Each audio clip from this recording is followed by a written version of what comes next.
A partir desse momento, estaremos transmitindo para a comunidade espírita de Ponte Nova e região palestra com o tema Onde está o seu tesouro, também estará o seu coração, realizada por Eliana Gomes, do grupo da Fraternidade Espírita Irmão Fritz.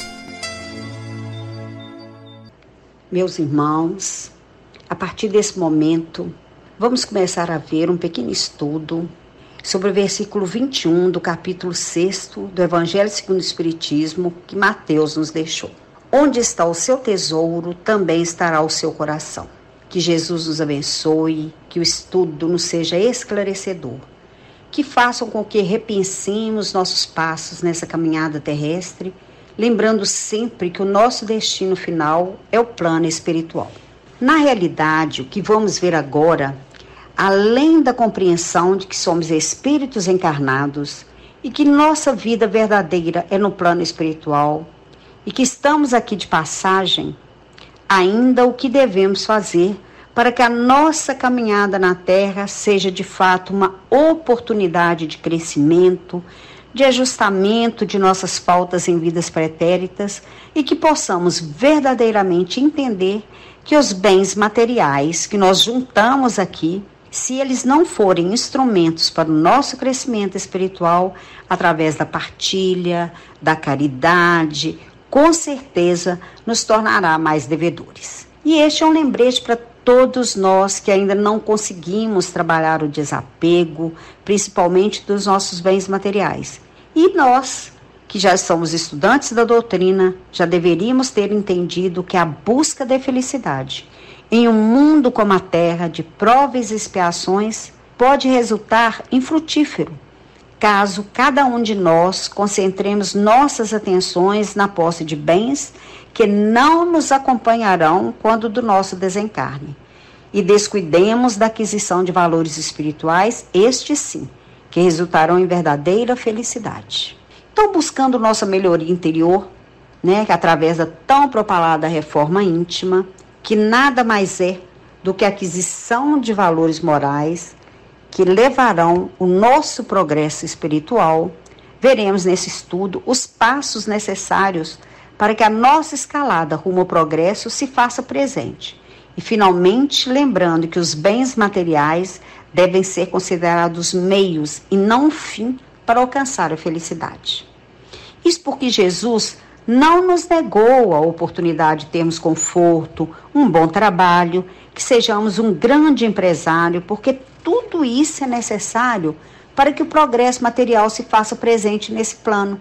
Nós precisamos do dono da fábrica para que possa gerar empregos, precisamos do banqueiro para que possa circular os recursos, porque enquanto matéria, nós precisamos de bens materiais, desde que não nos tornemos escravos das coisas da terra. Então, o recado é que pensemos sempre que o nosso caminho para a felicidade é mais árduo e requer um esforço monumental de cada um de nós, porque se tornar menos egoísta, menos vaidoso, menos perdulário, gastador e mais caridoso é um caminho de renúncias. E neste mundo globalizado que nós vivemos atualmente, o convite para o consumo é muito grande. O poder de marketing, gente, das empresas sobre nós é fascinante. Eles usam ideias, imagens que mexem com as nossas paixões inferiores. Se intimamente somos vaidosos, o marketing irá nos convencer que ao adquirir determinado produto estaremos fazendo parte de um grupo seleto que teria o poder de consumir aquelas coisas interessantes e poderemos ostentar essa condição, alimentando assim nossa prepotência e nossa vaidade. O poder é tamanho que conseguem transformar o supérfluo em necessário, em algo essencial para a nossa vida, chegando a causar transtornos em pessoas, às vezes, mais fragilizadas emocionalmente, ou que conseguem ser mesmo abduzidas, pelas belas propagandas. Mas isso acontece com todos nós, com a maioria de nós. Quantas vezes nós já não compramos algo por impulso sem verdadeiramente precisar, ou pior, até mesmo gostar? isso é tão sério que geram doenças como compulsão por ter. Todos nós conhecemos pessoas que compram compulsivamente e nem usam o que compram. O prazer está em comprar. Pessoas que perdem emprego, pessoas que perdem relacionamentos sérios porque não conseguem controlar a sua compulsão pelas compras. Outro problema que resulta, gente, desse terrível convite ao consumo é a depressão. Há pessoas que realmente adoecem e se deprimem por não ter recursos para consumir aquele produto que eles acham que vai fazê-los mais felizes, porque ainda colocam a sua felicidade nos bens transitórios. A sanha de consumo é tamanha que várias pessoas, principalmente adolescentes de baixa renda, aqueles que ainda não encontraram o caminho da moral, se desviam para o caminho do crime. Para quê? Para ter o tênis da moda, a corrente mais grossa, a calça de determinada marca, para se fazerem o quê? Prestigiado entre os seus pares. E o filósofo Sócrates nos conta que ele costumava passear pelo centro comercial de Atenas e quando vendedores o assediavam, ele respondia: estou apenas observando quanta coisa existe de que não preciso para ser feliz. E nós que estamos neste mundo, onde transitamos de modo impermanente, a gente sabe que nada aqui é permanente para a gente e tudo muda de uma hora para outra, tudo se evapora no ar. E aí sim nós vamos nos dar conta dessa verdade. Quando vemos na TV, na internet, em tempo real, principalmente agora, os tremores que aconteceram na Turquia, na Síria, as chuvas torrenciais que estamos vivenciando em São Paulo, carregando nas suas águas violentas casas, pontes e, sobretudo, vidas. Quando se instala em nós ou em alguém muito próximo de nós uma doença muito séria ou incurável, quando passamos por tanta dor recentemente com essa pandemia que assolou o mundo, com tantas restrições que a doença nos impôs, quantas perdas de bens materiais, perdas de vidas, e aí nós nos perguntamos: para que tudo isso que eu tenho? Chegamos então à conclusão de que o mais importante é viver. E nessas horas lembraremos das preces e das coisas espirituais. Sabe por quê? Que a mensagem do Evangelho nos convida à busca da alegria além do prazer efêmero. O Evangelho eleva-nos a alma além das circunstâncias materiais, dando um sentido objetivo para a vida, um sentido espiritual que vale para a eternidade. Este é o grande remédio para viver as angústias do plano terrestre. O ideal seria que, enquanto aqui encarnados, já tivéssemos a certeza absoluta que somente em Jesus e em seu legado, através das páginas imortais do Evangelho, dando-nos a lição de amor, ali sim nós encontraremos a verdadeira paz e a vida imorredora no plano espiritual. Mas, lamentavelmente, gente, espíritos ainda com nosso padrão mental, na maioria das vezes, só vão entender esse caminho que nos leva à felicidade eterna através da dor. Dor essa que é a grande mãe que vai nos despertar para a verdadeira realidade de que somos seres imortais. No livro Fonte Viva, Emmanuel, através de Chico, nos traz uma grande lição no capítulo 177. Sobre essa passagem de Mateus, ele nos diz o seguinte: ajuntai tesouros no céu. Isso quer dizer, acumulemos valores íntimos enquanto na terra, para comungar a glória eterna, porque todos os demais bens da carne são efêmeros. Beleza física acaba, poder temporário passa, propriedades passageiras, fortuna moedada se evapora. Podem ser simples atributos da máscara humana que o tempo transforma de forma infatigável. Então, o conselho final é que amealhemos ou juntemos bondade e cultura, compreensão e simpatia, porque sem o tesouro da educação espiritual não conseguiremos chegar ao céu, que devemos crescer sempre em virtude e assim incorporaremos a verdadeira sabedoria, porque quando formos visitados pela mão niveladora do desencarne, nós possuiremos tão somente as qualidades que tivermos trabalhados em nós mesmos. temos que estar sempre atentos de que não levaremos, ao atravessar a noite escura da morte, nenhum bem material. Apenas as nossas atitudes e conquistas íntimas e intelectuais, as nossas atitudes no bem, no respeito, no entendimento e práticas do ensinamento do Mestre. Essas serão nossa senha para o reino dos céus, ou seja, para a paz de consciência, para que possamos desfrutar da verdadeira felicidade no plano espiritual. Lembrando que fomos criados para sermos felizes. O nosso progresso há de nos levar aos mundos felizes, onde só a paz imperará. Sobre a felicidade na Terra, caminho que todos nós exaustivamente buscamos, Kardec pergunta aos espíritos na questão 920. Pode o homem gozar de completa felicidade na Terra? E os espíritos respondem, não, porque a vida lhe foi dada como prova ou expiação, mas depende dele, do homem, amenizar os seus males e ser tão feliz quanto possível na Terra. E continuando na questão 922, ele volta a perguntar, haverá, contudo, algum critério de felicidade para todos os homens? E a resposta é clara, para a vida material é a posse do necessário, para a vida moral, a consciência tranquila e a fé no futuro. E para conseguirmos tudo isso, cabe aqui alguns questionamentos. Onde estamos investindo enquanto mergulhados no corpo da carne? Nos bens transitórios? No apego aos mesmos? Em acumular o que é passageiro? Ou aproveitar o máximo que posso para aprender sobre a vida e sair dela com conquistas imorredoras?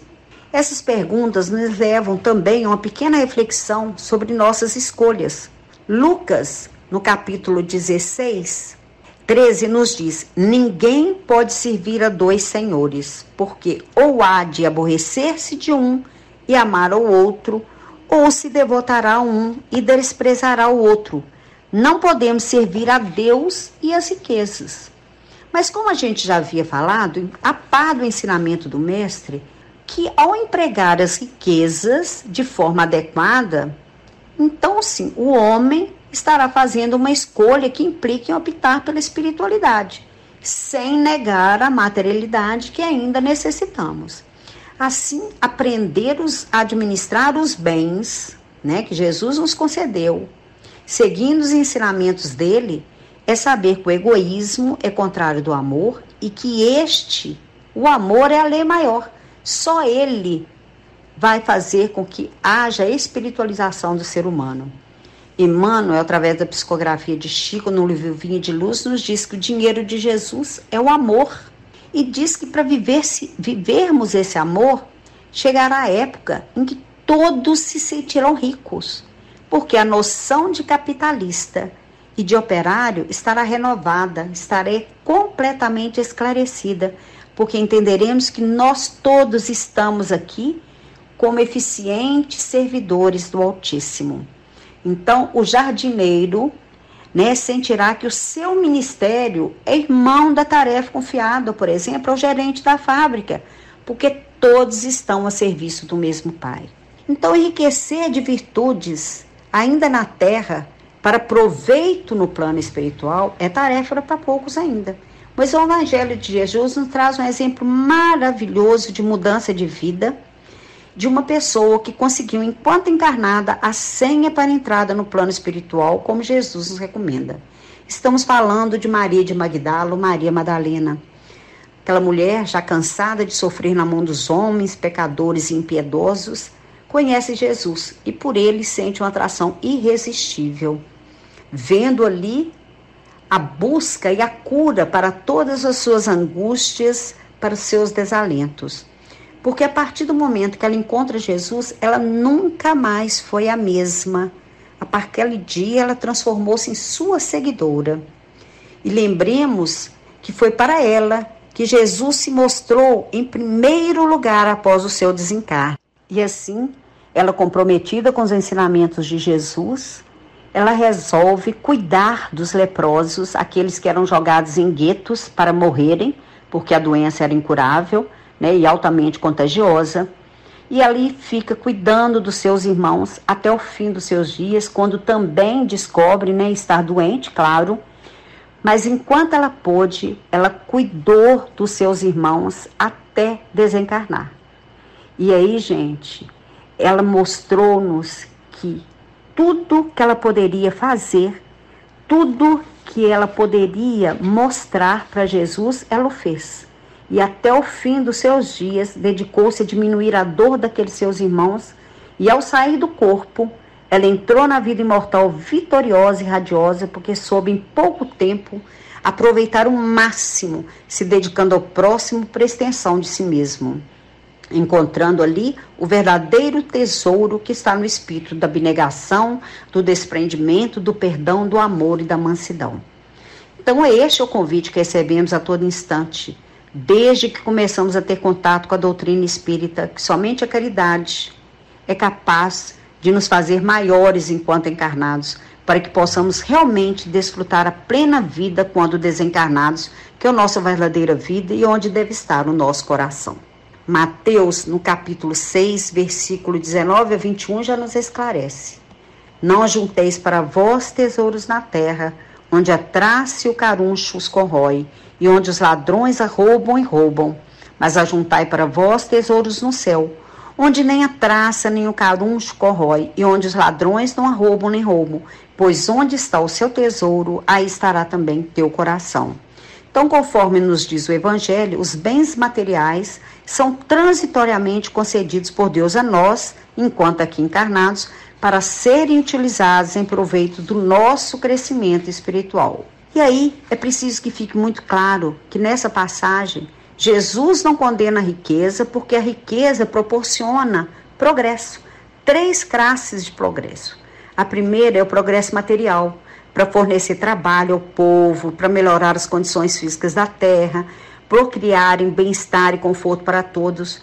O progresso intelectual, para desenvolver as artes e as ciências, sobretudo as ciências. Quantas curas, né, obtivemos nos últimos 50 anos através do progresso da ciência. E, finalmente, o progresso espiritual, que vai proporcionar àquelas pessoas que possuem recursos os meios suficientes para a prática do bem em larga escala.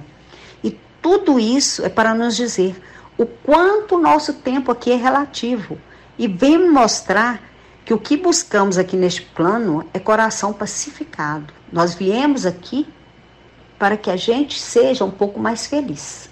Por isso que Jesus nos deixou essa máxima, objeto do estudo. Não amontoemos tesouro na terra, pois são perecíveis, mas amontoemos no céu, onde são eternos. E concluindo e repassando o que nos foi lembrado aqui, é bom lembrar que as riquezas terrenas são transitórias, por isso constitui um grave erro ligarmos nosso coração a ela. O recado o tempo todo é que liguemos nossos corações aos bens inamovíveis da alma, que são a caridade, o amor ao próximo, o estudo da doutrina e do evangelho, a prece, a fé, a esperança, a mediunidade quando exercida com devotamento e abnegação e a pureza de pensamentos, palavras e atos. Esta é a senha, é a maneira pela qual podemos adquirir as riquezas espirituais. É bom lembrar que não é sem sacrifício que as obteremos, e o sacrifício que devemos trabalhar incessantemente é arrancar do nosso coração o orgulho, a vaidade, o ódio, o preconceito, os vícios, enfim, o mal sobre qualquer forma que ele exista em nós. Lembrando sempre que o auxílio divino nunca nos faltará. Deus está conosco o tempo inteiro, nos amparando, nos auxiliando. Se lutarmos para ligar nossos corações às verdadeiras riquezas da alma, no fim da luta, que maravilhoso tesouro da espiritualidade teremos. E quando estivermos em gozo desse tesouro, veremos que valeu a pena todo e qualquer sacrifício, porque lá estaremos em paz e felizes. Muito obrigada. Obrigada também a essa rádio maravilhosa que sempre nos dá a oportunidade de divulgarmos a palavra do Cristo a todos aqueles que tem ouvido de ouvir. Boa noite.